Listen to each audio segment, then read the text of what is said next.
So, Paul, thank you so much for taking the time out of your evening to join us. No worries, no worries. Thank you very much for taking the time to chat. That's all right. We had a good old chinwag the other night. Really enjoyed We that. did, we did, we did. Excellent. Could have gone on and on. Well, yeah, and I suspect there'll be more as well, which is lovely. You reached out to me and were telling me some about your experience with Crohn's, That's right, yeah. and I was very pleased when you said you'd be willing to come in here and share your story and what you've done about it. Yeah, for sure. So, I guess start at the beginning.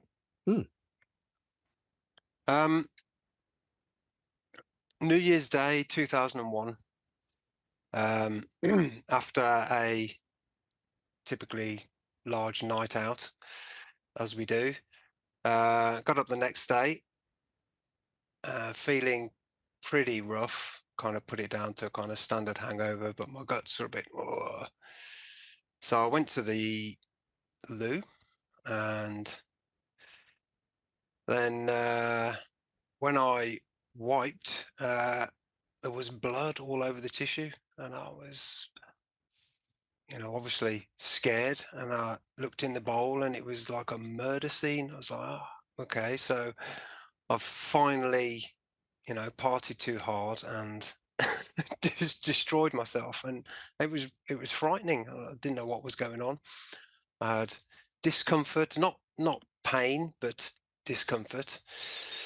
So it was over the Christmas period, so there were no doctors open or anything. So I just had to kind of wait it out, and it was playing on my mind.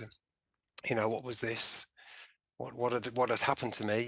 Did I have bowel cancer or something terrible like that? So eventually, when the doctors reopened, went to the doctors, and he said, "Oh, okay, well, we're gonna," he was quite dismissive. We'll send you for some tests." So off I went to the hospital, blood tests, um, kind of bit of chit chat, nothing much. And then they came back and said, "You've got ulcerative colitis." That was what I was originally diagnosed with. Never heard of it before. So I went back to my GP, and they said, "Oh, yeah, it's relatively common. It's an incurable disease. Um, you know, but we have a good range of drugs for you to take." And I was like, "Oh, yeah, hold on a minute. It's an incurable. Have I suddenly got an incurable disease?" So yeah, the fear levels started to build, and I did the worst thing I could possibly do, which is went home and Googled it. Okay, so I'll be dead by the time I'm 40, will I? Great. Yeah, that's nice news And to how hear. old were you at the time? I was 25. Right. So there I am, back in my flat in Birmingham, and I'm scared. I've got some incurable disease that is quote unquote genetic. So I started kind of researching it, and all the things I read online was was just doom and gloom. And I was like, okay, I'll deal with this. But I've got these tablets, so I've got some NSAIDs, some anti-inflammatory tablets. I take 6 of these a day, and I'll be fine.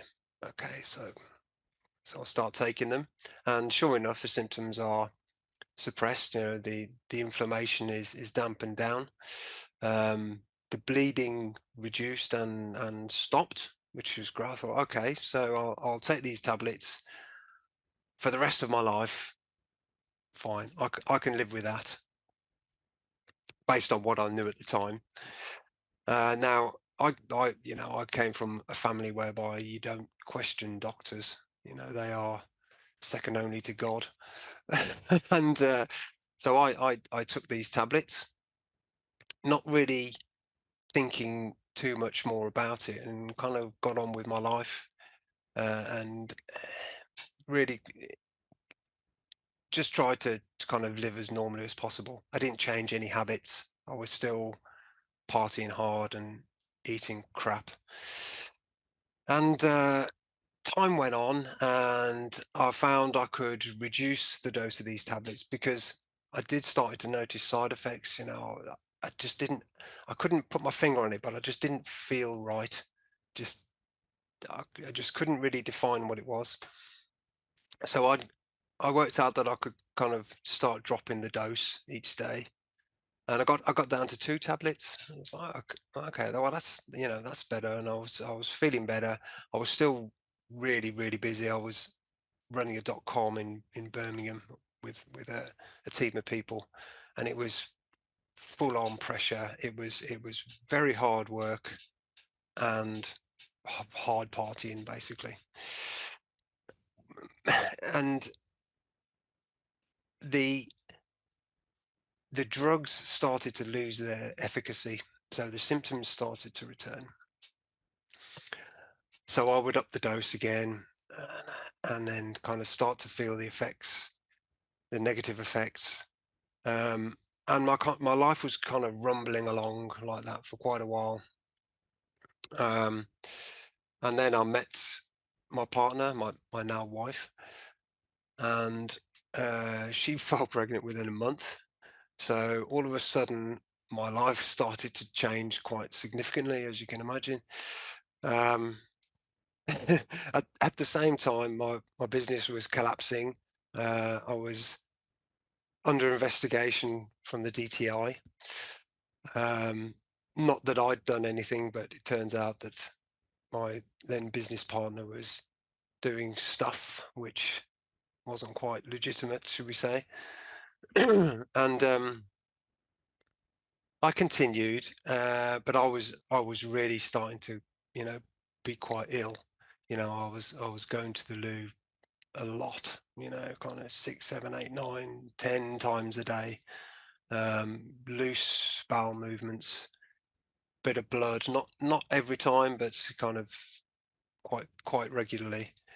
Uh, and then that carried on for quite a while, and because I was kind of busy and very, very active, I didn't really notice the decline because you just kind of get used to it every day. But I was on a kind of downward trajectory. Um, and then skipping forward a few years and quite a lot of stress and moving house 6 times and excuse me, I got really, really poorly. I'd lost a ton of weight, and I kind of hit crisis point. So I was broke. My relationship with my missus was pretty dire. I had a new baby, um, and really life was just getting on top of me really, really badly. And it was a kind of big kind of collection of stressors that were making things worse for me. The drugs were losing their efficacy, and the doctors were trying to push me onto harder and stronger and heavier drugs, which I was reluctant to do because of the massive side effects. Isn't it funny, by the way, they call them side effects when they're just direct effects of Well, the they drugs? are effects, Yeah. yes, exactly. Yeah, I've always thought that's strange. And they were talking about these different drugs, so I would go and look them up, and then you read the list of effects, and it's kind of there's 100 different things that are all bad, and the third one down, death. It's like, What? okay, so I'm kind of I'm not only am I scared about my life, but I'm scared about the potential of the only route being to go on these super heavy drugs, the biologics they refer to them as. Um, and I reached crisis point, and I was basically bedridden. Um, and a strange thing started to happen. I couldn't raise my left leg, Okay. and because I was getting pain, and I thought, "Why is that? This is to do with the disease. I'm degenerating." And but I mean, you're I still a relatively young man at this point. yeah, yeah. So I was yeah, in my late 20s then. And was growing up, I've always been really, into sports, into riding bikes and skateboarding and things like that. So you know, and now I was, just a kind of withered husk lying in bed, not being able to lift his legs. So it's, my life was really falling apart.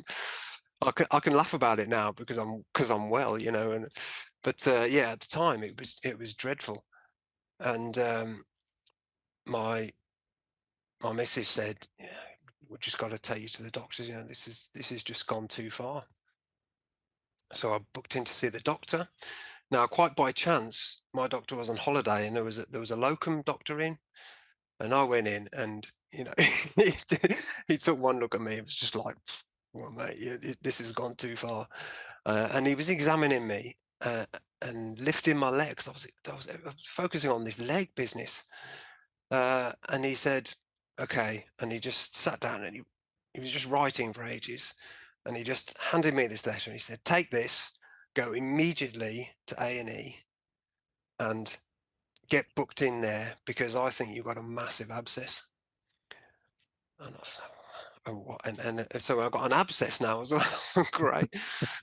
And so we turn up to A&E, and they did an MRI scan, and I had an abscess the size of a tennis ball, basically, Jeez.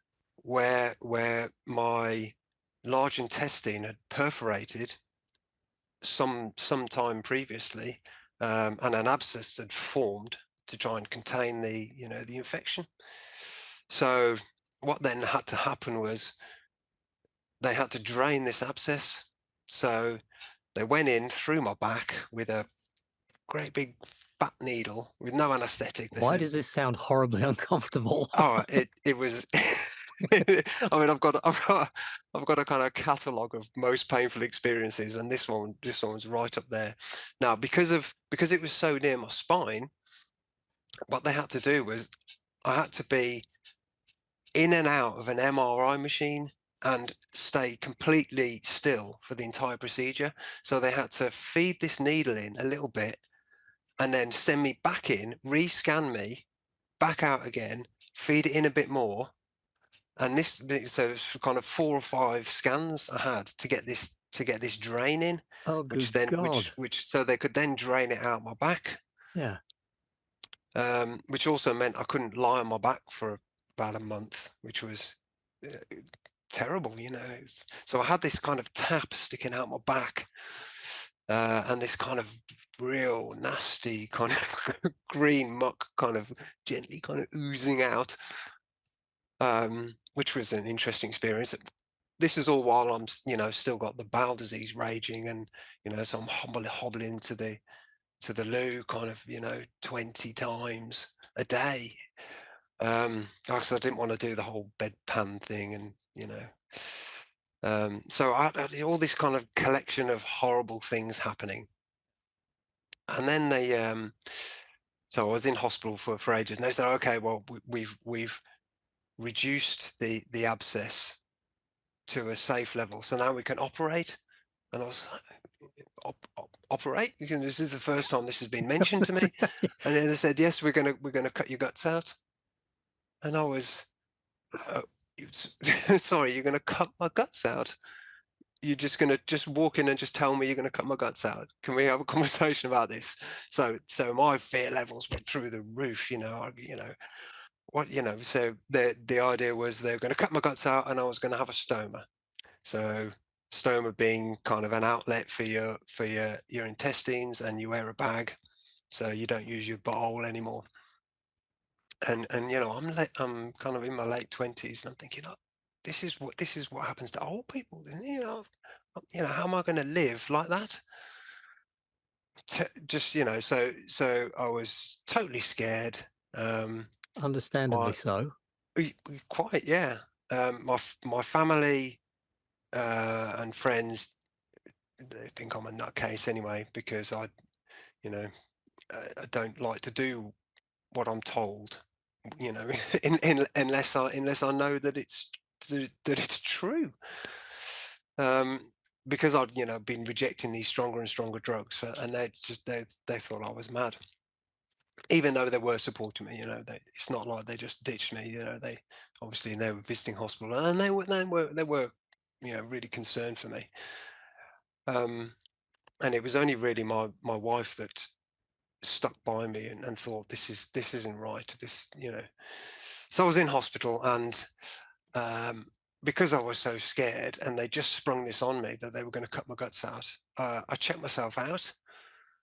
I had to sign all these forms, all these waivers and Hmm. whatnot. And then one of the cardiologists, sorry, one of the gastroenterologists poked his head round the door and said, "We'll see you in a few days." I kind of really kind of like this, and I was just like, I just wanted to punch the guy. But he was right. So I went back home, and I just got worse and worse. And I went back in, and I had to have the operation ultimately to save my life, because I would have died.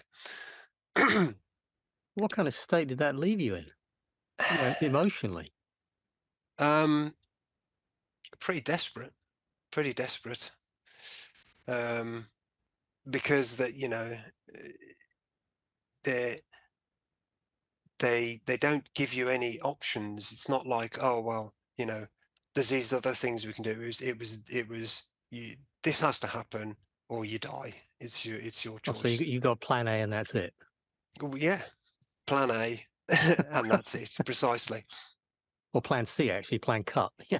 Well, yeah, plan C.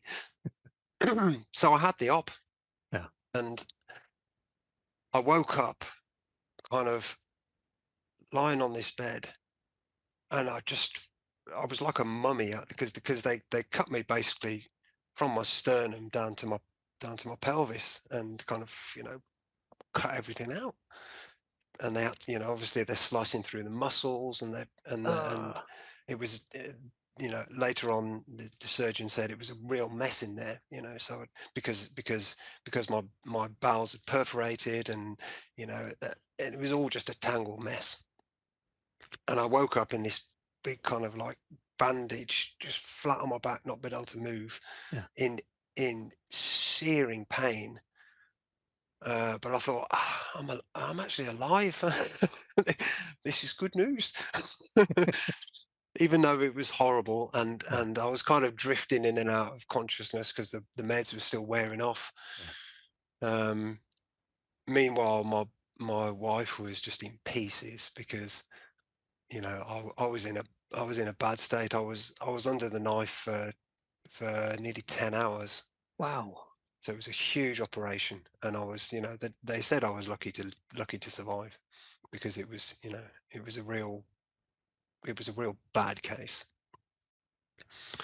Um, so moving, I kind of spent a few weeks recovering in hospital. Was able to get out of hospital on Christmas Eve, Hmm. which was nice, because everyone was saying to me, "Don't stay in hospital over Christmas. 'Cause most people die over Christmas in hospital." So I've got to get out. And by this time I've been in for weeks, and I just wanted to, okay, so I've got these new set of conditions to deal with having the stoma bag, and it's radically changed my life. But I am alive. Great. Okay, that's one positive I can take. And my wife hasn't left me. Close, but hasn't left me. And I can see my daughter again. Fantastic, right? And my family were pleased, obviously, that I survived, and they wanted to see me recover. And they were still pushing the idea that I've got to go on to these stronger and stronger drugs. So over the course of the next few months, I bounced back quite quickly. I got used to kind of dealing with the new kind of medical kit I had to deal with every day, even though the stoma itself was recessed. So there was issues with the skin round the edge, and bags failing, and I'm starting to try and get back into work, and it's kind of like I'm sitting in a meeting with clients, and I'm thinking I'm shitting myself. It's Oh just, God. and I'm like, and I'm starting to smell it, and I'm like, I've got to go find any excuse I can to get out of here and go and change this frigging equipment. So lots of stories like that of ridiculousness.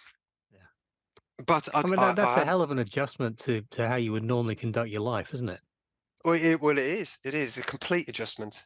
But what it did mean is I was able to start doing things that I did before that I didn't, I didn't have the strength to do, like riding bikes, and dossing around, doing fun things, which is great because I thought, okay, I haven't lost everything in my life, even though my life had effectively been totally destroyed, business destroyed, you know, new baby, it was just, it was in an intense period.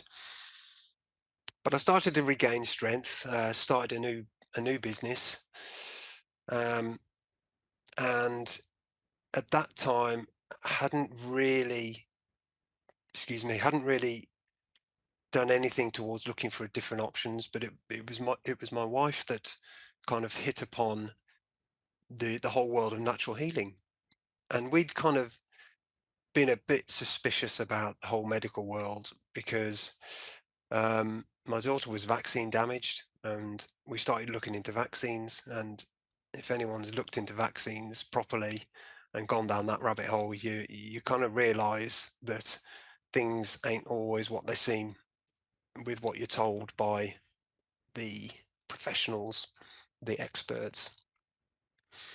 So my wife said, "Look, I've been looking at this stuff, and I think there might be, a different route." Which was music to my ears because in the hospital the doctor said we can't do anything more for you. Yeah. And you can't within the paradigm of their training. Not at all. No, because they're not looking at causality. They're looking to suppress symptoms.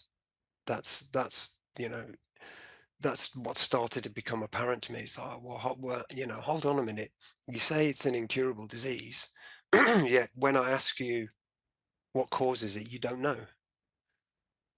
So how can you say it's incurable if you don't know what causes it? Could it be that if we can find the cause, we can reverse it? Is that even a possibility? No, no, no, no, absolutely not. We're the experts. This has been studied. There are millions of Those are studies. powerful questions.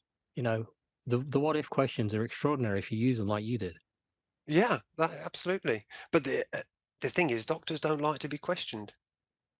The main surgeon who, I mean, he ultimately he saved my life, so I can't really diss him. But he was. So bear in mind, this is a major teaching hospital in the prestigious hospital in the UK, and he's the top dog. And to be fair, he is very good at what he does. Well, He's yes, but ex. if you know how to use a knife, you're going to look for everything to be knife suitable. Exactly. Yeah. And he loves cutting people up. Um, and he loves prescribing drugs, although he doesn't take drugs himself. I'd had an interesting conversation with him about that. He said he won't even take paracetamol, and his family takes the piss out of him because of it. But How very telling. quite.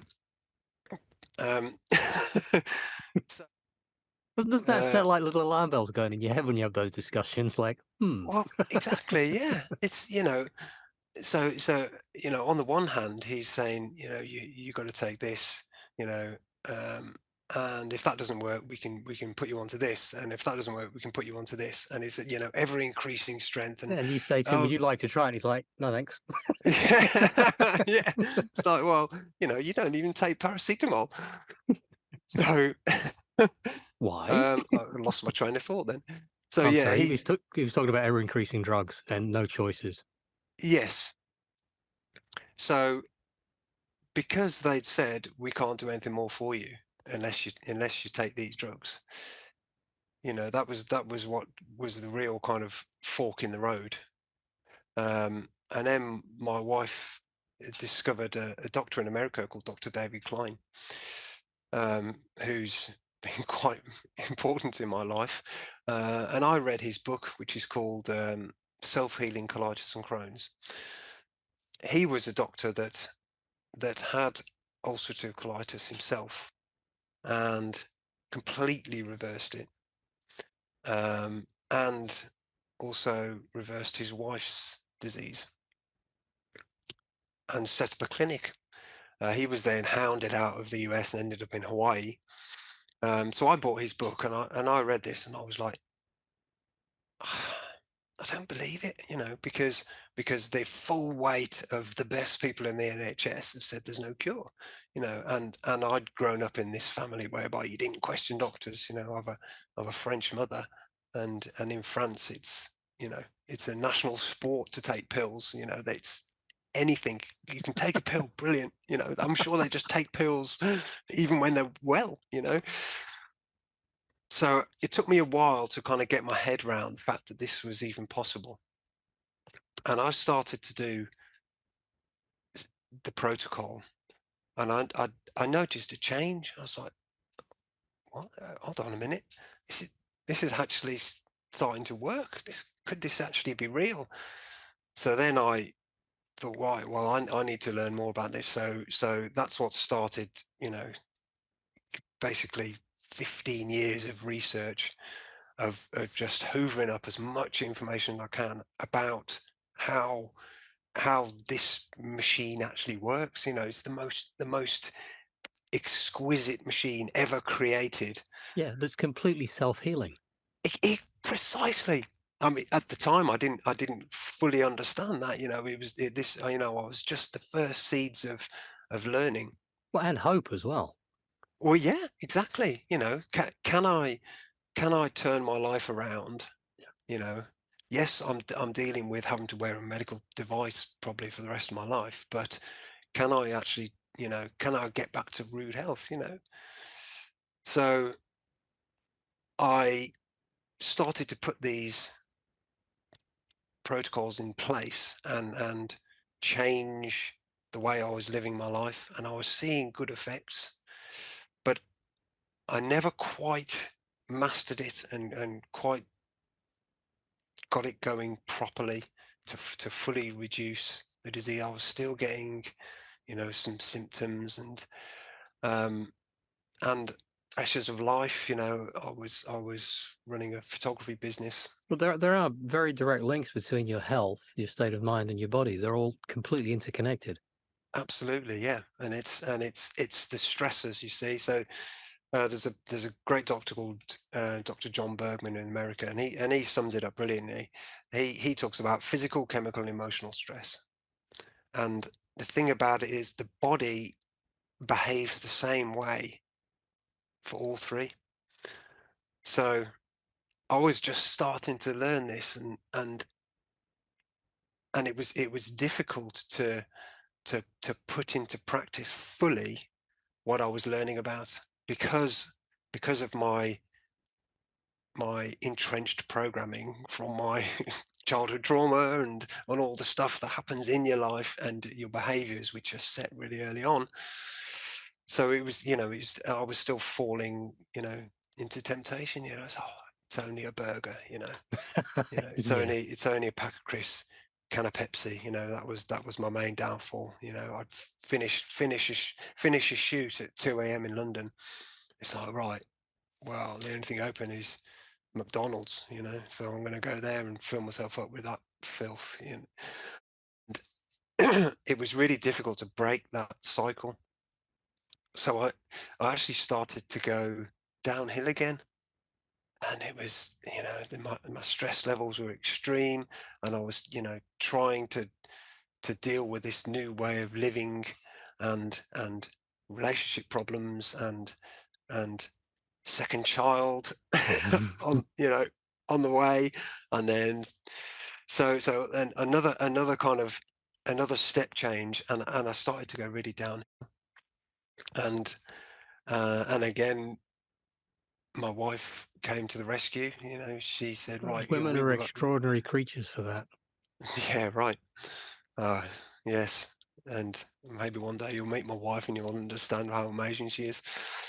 She she said, look, we've got to do something serious now. So she and I still laugh to this day. She's got some balls, that woman.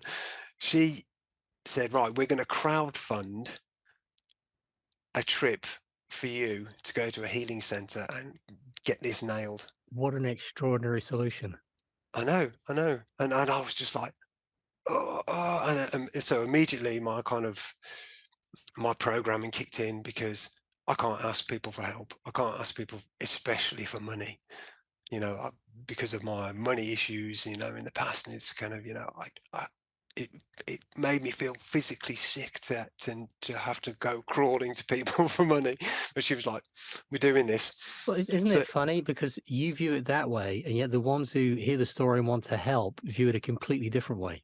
yeah, yeah, exactly. Yeah. And so she launched this crowdfunding thing, and the the response from people was extraordinary. I was like, "Wow, what the hell, man?"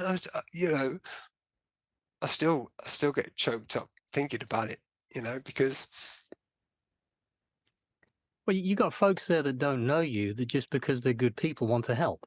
yeah, yeah, and people were really, you know, people, you know, you know, I haven't seen him for 10 years. I'll give him 100 quid. Brilliant. And a member of my wife's extended family gave us a massive amount, like a serious chunk of money. And I was just like, what the hell? Game on, we can do it. So we had this healing center lined up on the island of Gozo in the Mediterranean, just above Malta. And we planned it all, and a friend was going to take me over there because, you know, bear in mind I was weak. I'd gone below 7 stone. I was a mess. That's pretty light for a fighting weight. That is like, you know, you could have flicked me across a room. And how tall are you? 5'9". That is light. Yeah. Well, my friends nicknamed me Gollum. So Well, that's kind. yeah. So that I've picked up that nickname. So yeah, I better, you know, I don't mind. I'd rather have them take the piss, you know, than and be, you know, be straight up about it.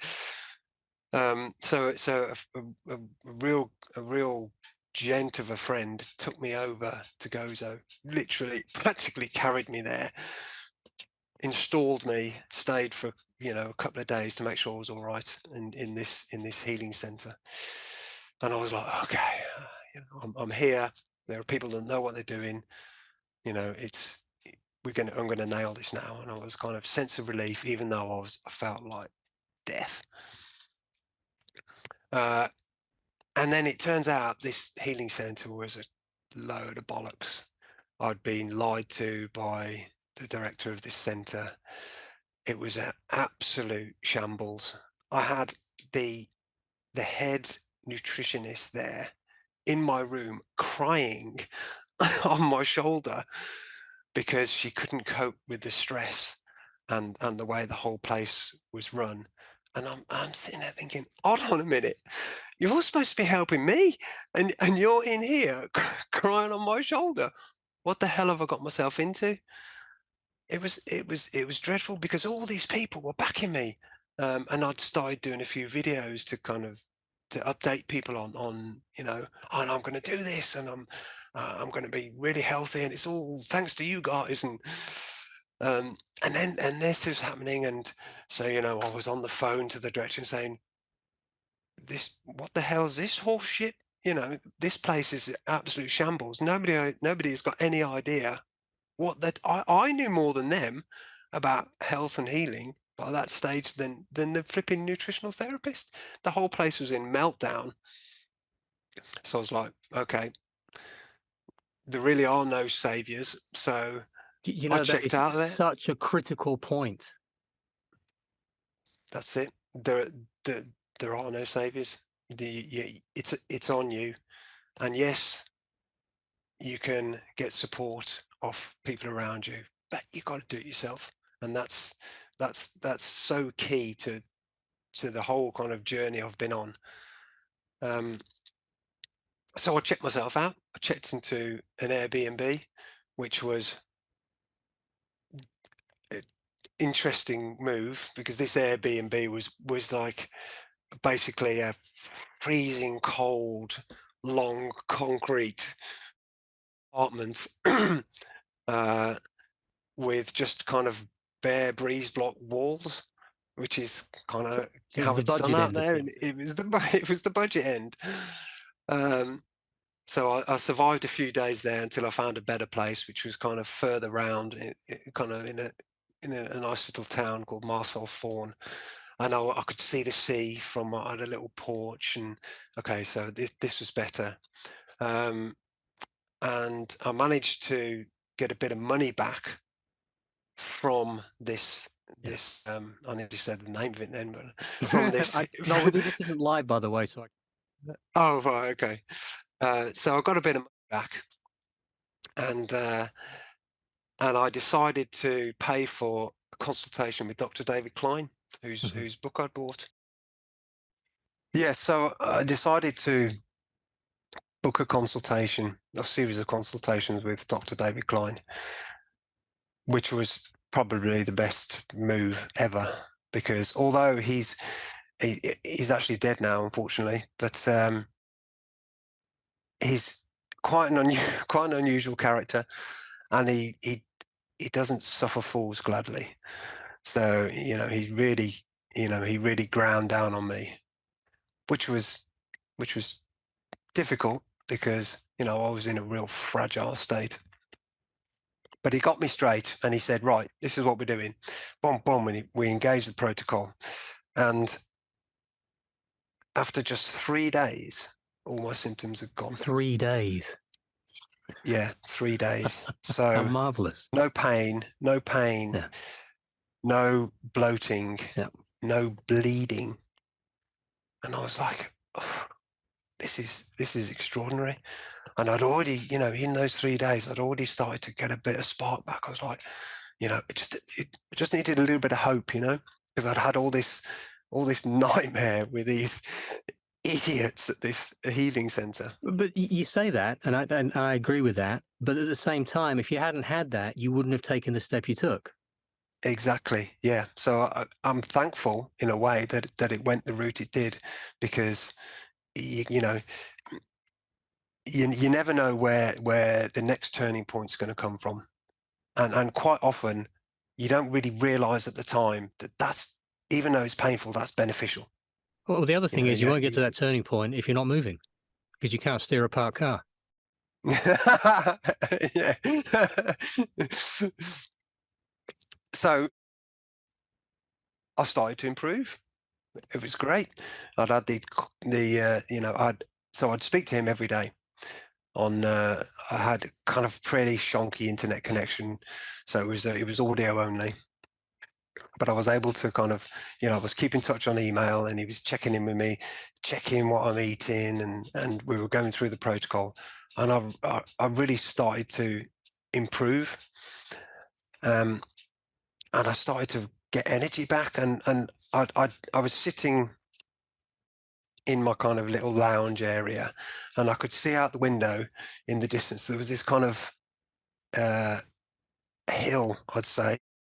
It looked kind of like a mini mountain, but it's nowhere near a mountain. It was, maybe a couple of 100 feet high, with this kind of nice um, kind of rock arrangement on top. And I'd been sitting there thinking, "Oh, I wish I had the strength to go up there and look at the view, across the beautiful water, over towards Malta." And I was, "Oh, okay." And then, 2 or 3 days further along, I'm thinking, actually, I might just go for a walk. So I kind of, go for this kind of bit of scrubland nearby that kind of leads off down to the beach. And so I'd go for a walk, and each day I'd walk further and further. And then before I knew it, I was like, right, I'm going for a walk. And I just carried on walking. And I was walking, I had my head held high, and I was like, yes, I feel quite good. I didn't have a lot of energy, to be fair. Yeah, but you're doing Um, things you've not been able to do in such a long time. yeah, that's right. That's right. Um, and I walked to the top of this Well hill, done, you. and I was like, this has got to be the best view I've ever seen in my life. Just kind of and the wind was ripping across. It was a bright day, but it was windy. And I just stood there, and I was just like, this is absolutely fantastic. And I made a little video up there and sent it back home, and everyone was like, "Hey, go on, good on you." And I was like, "Great, this is brilliant." Um, and I started to kind of feel that, that it was really going my way. Um, and then my wife flew out for the last few days. Um, And she brought the kids as well, and I Ah. didn't know she was bringing the kids. So I was at the airport, I'd hired a little car from this guy down a back street. 'Cause I wandered a little segue. I wandered into this bike shop because I thought, "Oh, I'm gonna go hire a bike because I'm gonna ride around this island." And I said, "Oh, yeah, well, I was thinking about hiring a bike." He said, "Oh, well, no, we've got no bikes." He said, "You can hire a car if you like." I was like, "Oh, I'm thinking, I need to hire a car for like 5 weeks. It's going to cost a lot." He said, "Oh no, we're cheaper than the main places at the airport and stuff." And I said, "Well, how cheap?" And he said, €16 a day. And I was like, a bike was like €10 a day. I thought, all right, I'll have a car. And I was thinking, what kind of car am I going to get for €16 a day? And he said, I'll be back in a bit. So we went off for 20 minutes. He came back with this kind of tiny little car. I don't even know what, a Daihatsu or something like that. I swear it was his mom's car or something. But and he said, "Here you go." And I was like, he said, "Here's the keys. No signing of forms or anything. And just give me the cash." Yeah. And I was like, "Well, I haven't got quite enough cash for the whole time." He said, "Come back in a few days and give me a bit more, and we'll do it like that." So I was like, "Okay." So I got this car and I was, tearing off around the island. So I'd had this little car to go to the airport. So went to the airport, to kind of waiting there, think, see my wife for ages. This is going to be amazing. And these two heads pop round the corner. It's like, "Daddy!" Oh, and just destroyed me. That did. Because I had no idea they were coming. And then we just had a lovely few days, and because I had nothing to do all day, no one to speak to, I was just driving around the island, "Oh, where's that road go? Where does that road go?" So I knew the entire island like the back of my hand. And if you've ever ever been to Gozo, the roads are terrible. There's like one good road that they built for the Pope, and then the rest of the roads are just knackered.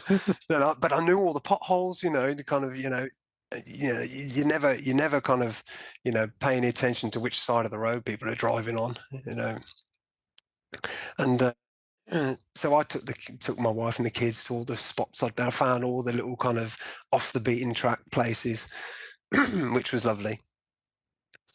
And then we came home, and but I was still weak. I was feeling good in terms of optimism, but I was still weak. Um, and there were still some issues with my stoma. Now, when they uh, when they did the operation, they said, "You'll be back in a few years' time because the stoma is always the place that it goes again first because it's close to the surface of your skin, and that's we always have problems with that." So I kind of at the back of my mind, I'm thinking, "Oh, when am I going to have to go and have another bloody operation? Get all this chop, get it resected and reset?" Um, and I started to get abdominal pain. I was thinking, "Oh." And then I noticed that my stoma had stopped working, and I was like, "Oh, this isn't good," But I kind of still carried on, and I was still kind of eating, and just I can't do this again. I'm literally can't do it again because it nearly killed me once before, and it's ground my life to pieces, and I'm just starting to rebuild it. Uh, but I ended up being blocked, completely blocked. And I was in a lot of pain by this point. So back into hospital I go. Oh, here we go again, Right. But I know more now. I know more. Okay, I can deal with this. I know, I'm better at speaking to doctors and nurses. I can hold my ground better. So I end up in hospital. I'm in a lot of pain, I'm kind of bloated out like this because, you know, I'd, I'd got like a week's worth of food in there and my stomach hadn't, discharged anything. So I'm in hospital, I'm in pain, and they're kind of coming in and say, "Oh, well, we'll give you some morphine." Okay, well, yeah, give me the morphine because I'm in loads of pain, but that's going to slow down my gut motility, so that ain't going to get things moving. And then we can't, we think you've got a problem with the first kind of 6 or 7 centimeters because they did a scan. We think it's blocked, because there's some scarring there. I was like, okay. He said, but we can't operate until you've evacuated everything that's in you. I'm like, how am I? It's blocked. How am I going to do that? So I'm lying there, and I'm kind of like 3 days in hospital, and nobody's doing anything.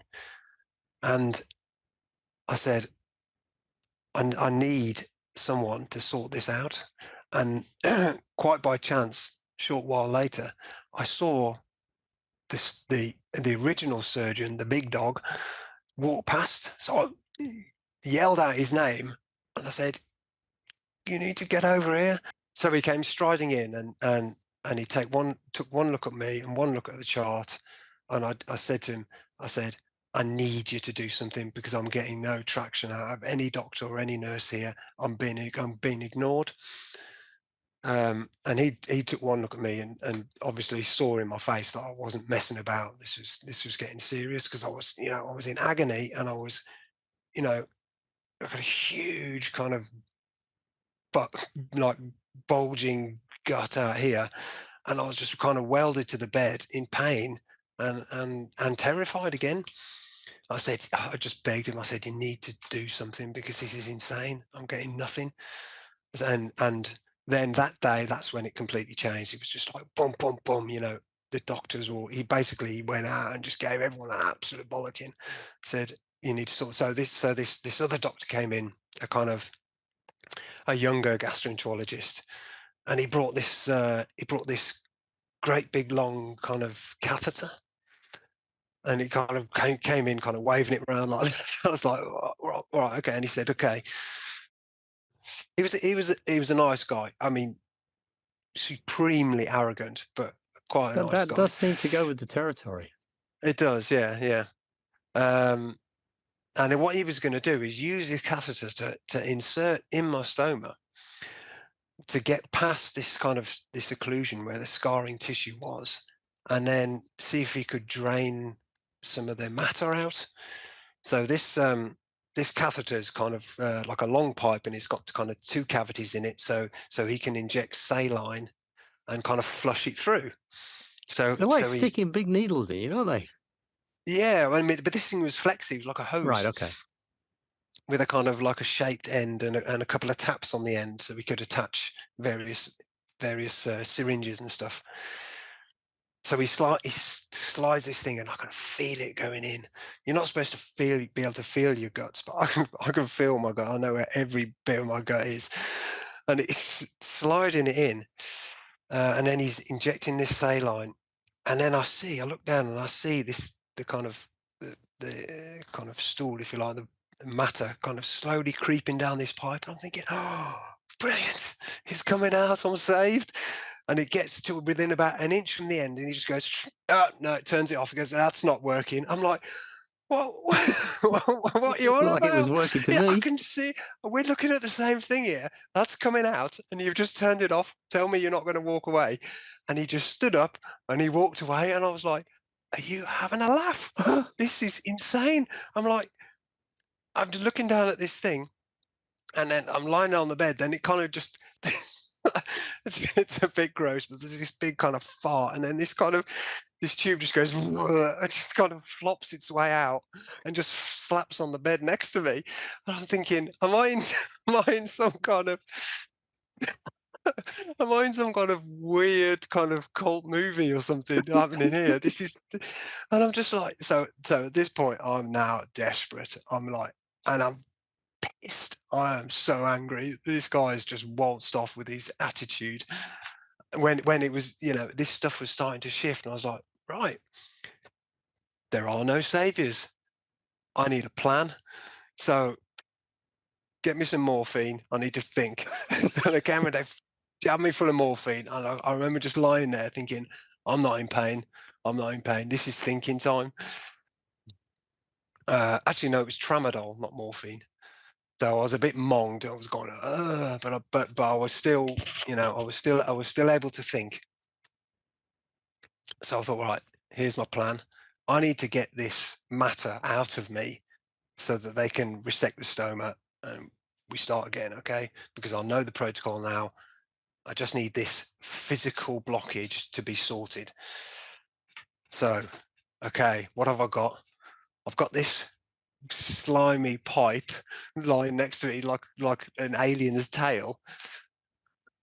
And he used a syringe to put saline in, and that worked. Okay, so what I need to do is I need to amass enough equipment to be able to do this myself. So I get on the phone my brother. So right, I need you to go to my garage and get some tools, right? Because I've got to build some kind of machine to be able to do this. Okay, got the tools lined up. Now I need some big syringes, some 250 mil syringes or 400 mil. I can't remember what they were, but they're kind of like they're kind of this long and they're fat ones like with a big plunger and a kind of big end like that. I thought, well, so I went off, you know, looking around, kind of looking in cupboards and stuff. Yeah.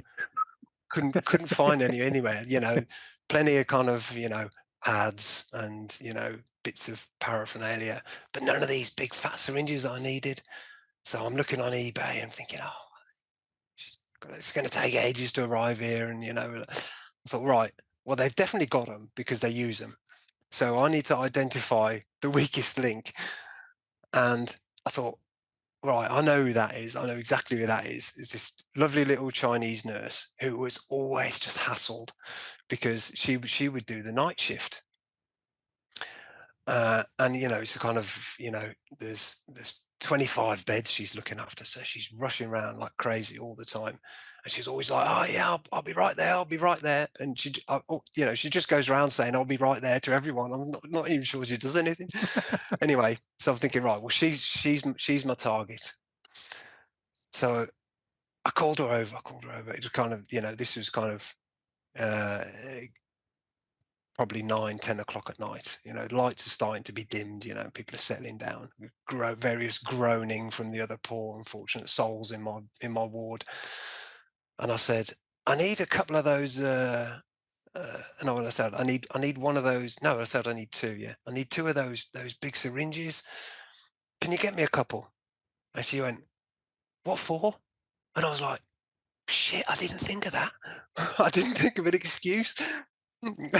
So I said, I just need to kind of draw out some of this matter from my stoma. I kind of panicked and just told the truth. Mm. And she went, okay, I'll get you a couple. And off she goes. 10 minutes later, slap on my bed. And I was like, game on. Beauty. So I'm there. I'm there. I've got the blanket, the sheet over my head. I've drawn the curtain, and I'm sawing the end off this kind of slippery pipe, which I've cleaned up and disinfected, and I'm shaping the end because I've got to actually adjust the end because he'd taken away the bit that kind of attached properly, so I had to kind of re-engineer the end. So I've got it. I've got this pipe. I've got my syringes in. I've bonded the end of it so it stays. I'm like, I'm set. I just need to wait it out now. So I wait until about 2 in the morning, and I gather up my equipment in my wash bag, and I go off into the toilet. I'm thinking, okay, this is either going to work or you're going to die tonight on the floor of this bog. So I arranged all my stuff, and I didn't have any saline, obviously, so I'm using lukewarm tap water out of the sink in this hospital. I know I appreciate this sounds extreme, but I was in an extreme situation. I was in extreme pain. I had this massive belly, and they weren't going to do anything until this was clear, and they were doing nothing to clear it. So what could I do? What could I do? So I slide the pipe in. Apologies if this is a bit gross. And I squeeze in the first syringe full of warm water out of the sink, and I kind of feel things gurgling around a bit. And I got the other syringe fully compressed, and I started to draw it out, and I started to see the matter come down the pipe. I was like, "Oh, it's working!" And I drew it out, and I drew a full syringe of shit, basically, and squirted it down the sink.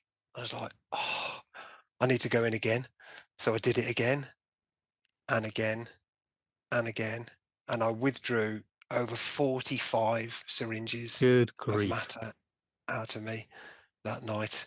It took me 2 hours, and, halfway through, I got a knock on the door. "Are you all right, Mr. Cartwright?" You know? Busy. "Yeah, yeah, I'm just on the loo. Just having just having a wash." And they, that was obviously a fine response because I didn't get disturbed again, and I just kept going and kept going. A couple of times I felt it catch on the inside of my bowel Yeah. with the suction, and I was like, "Oh, no, I've got to back off there." But every one I pulled out, I was getting more and more relief. And I was just like, "Oh God, this is real. This is, okay, it might kill me. I might get a nasty infection."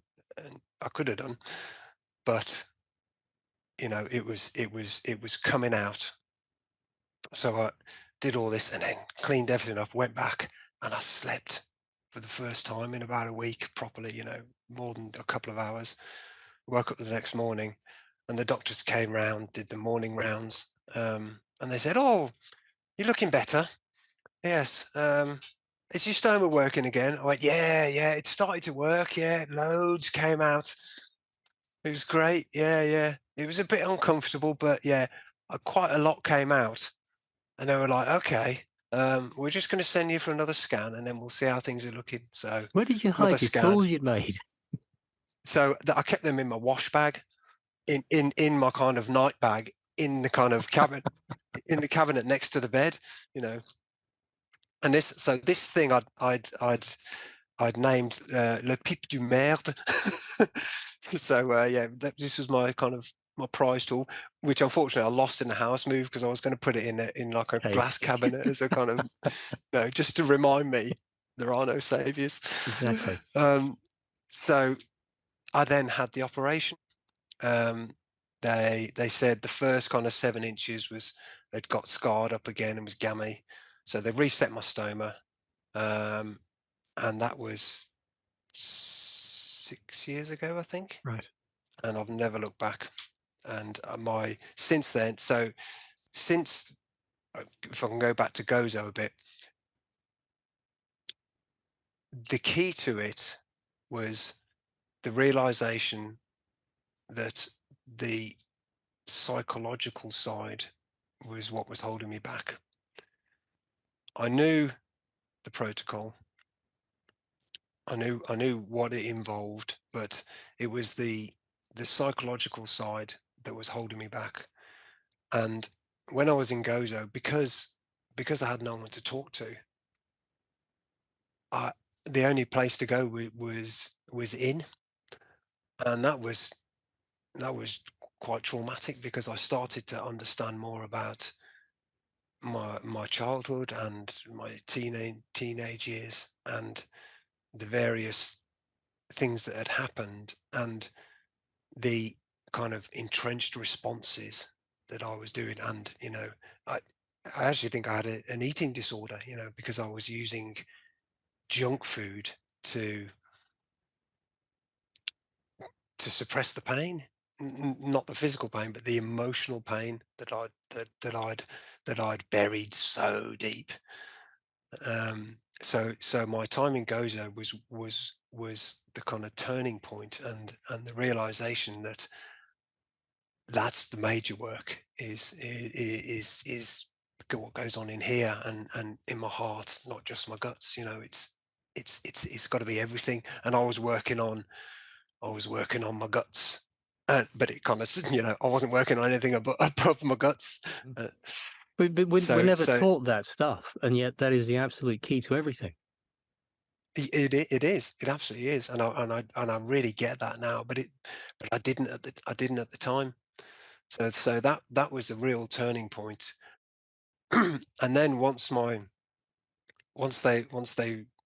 reset the stone, I was like, right, this is it now. This is where it changes, and I'm in excellent health now. I'm strong. My wife and I have started an organic farm, and we're building a healing center eventually there. So we've got a massive vision, and the reason that we're doing it is because of the traumas that we've been through, both together and separately.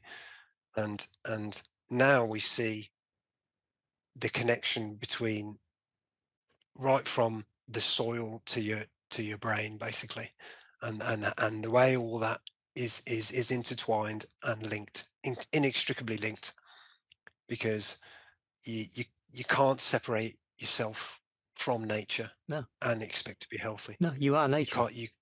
Yeah, you know the the medical system is an aberration. And now, don't get me wrong, emergency medicine, great. Smashed up in a car crash.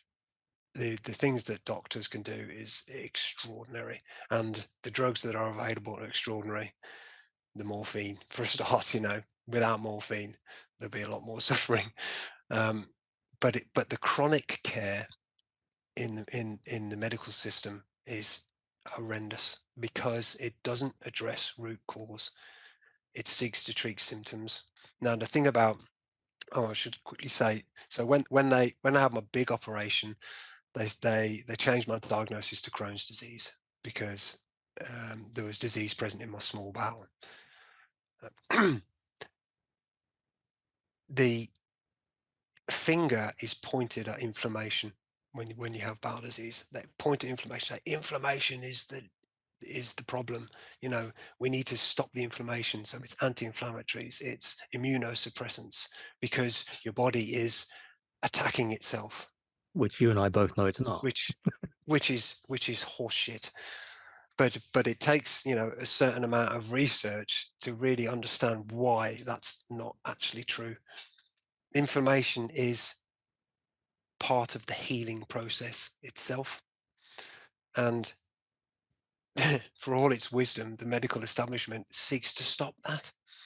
It's maddening. And when I realized that, I was like, ah, right, okay. So basically, you're really good at fixing people up after accidents, but you don't know shit about anything else. And and now it's almost a kind of a joke between me and my wife. It's kind of, we see something, it's like, oh yeah, well, obviously, they don't know that, do they? But it's the problem is it's the way they're taught.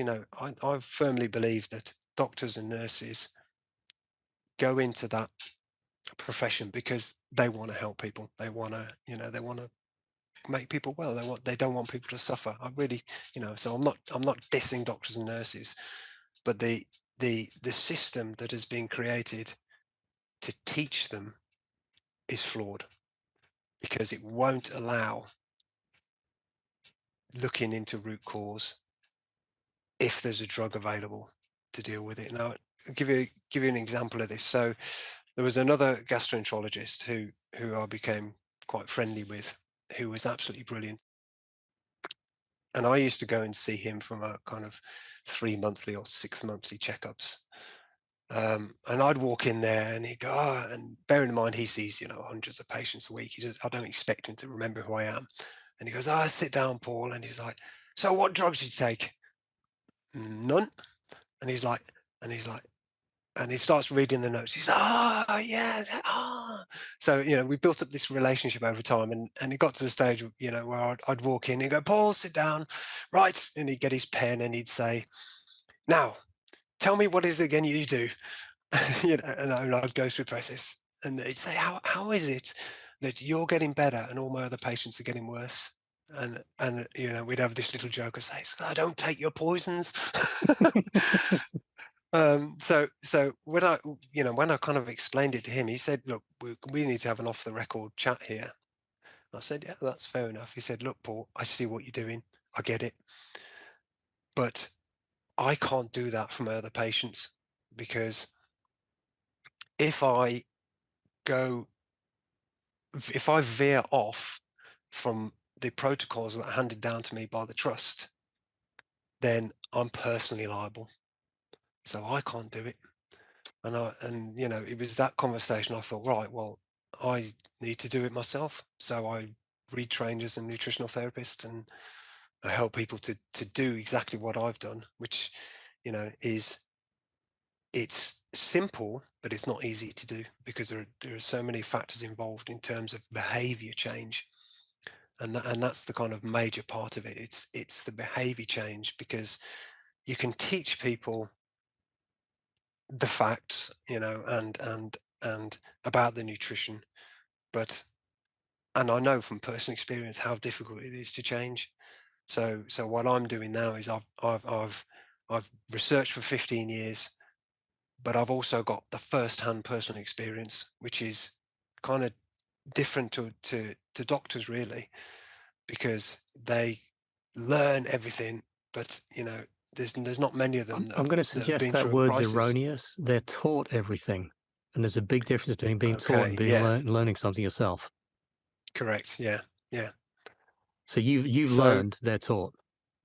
yeah, and I've learned through kind of bitter experience. You Quite. know, it's yeah, you know, you know, I've become quite good at looking after myself, and you know, it's been to the edge a few times, and there's some, you know, there's, I've got a myriad of insane stories, you know, of the things that have happened. Um, but but where I'm at now is I I no longer fear disease because I've cured it.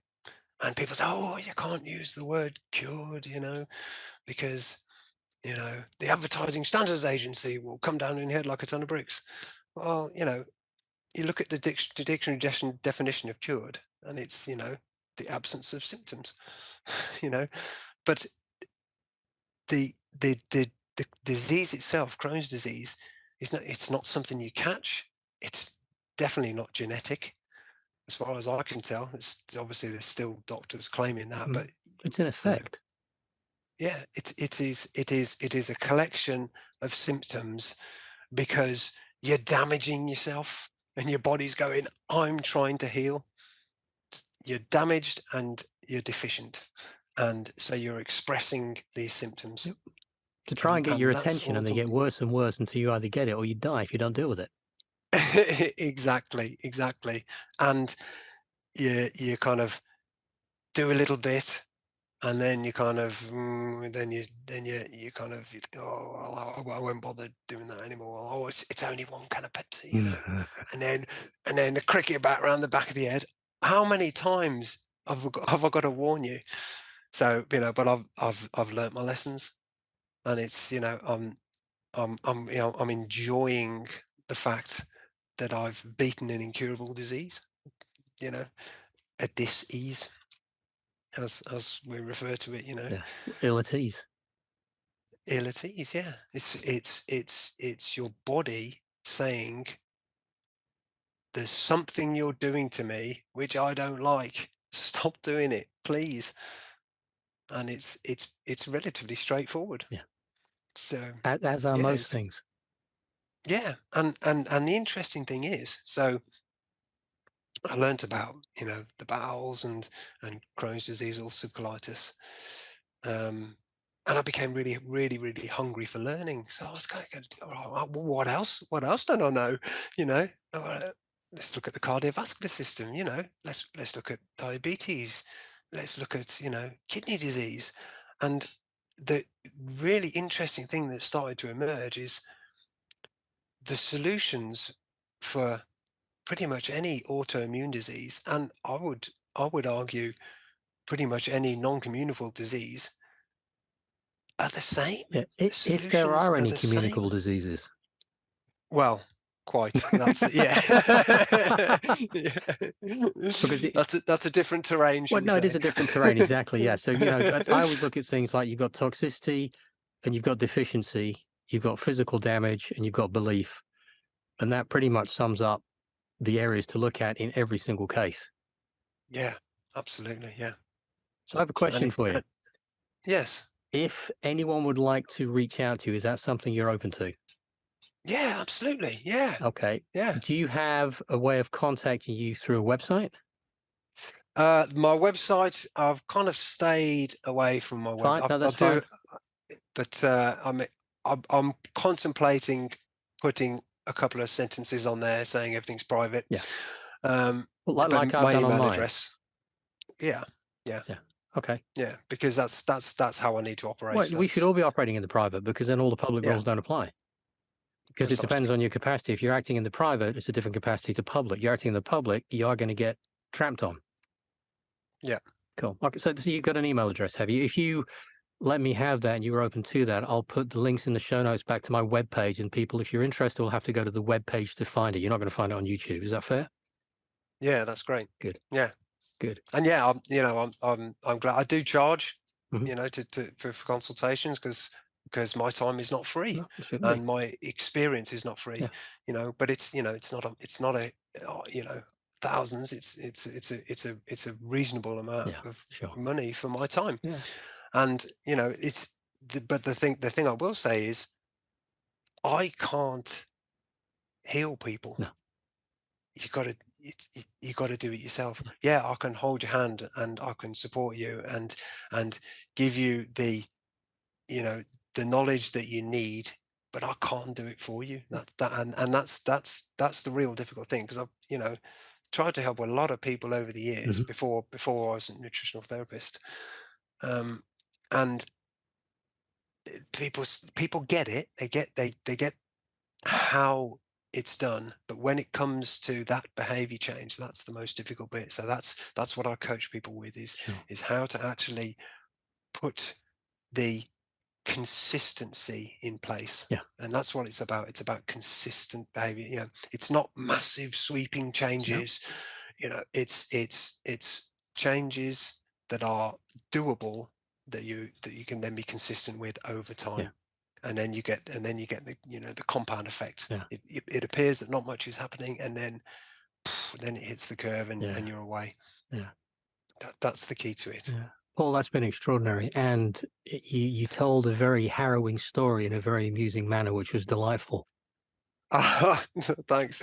Yeah, it would be too easy for me to look back and just cry and feel sorry for myself Yeah. about all the crazy shit that's happened to me.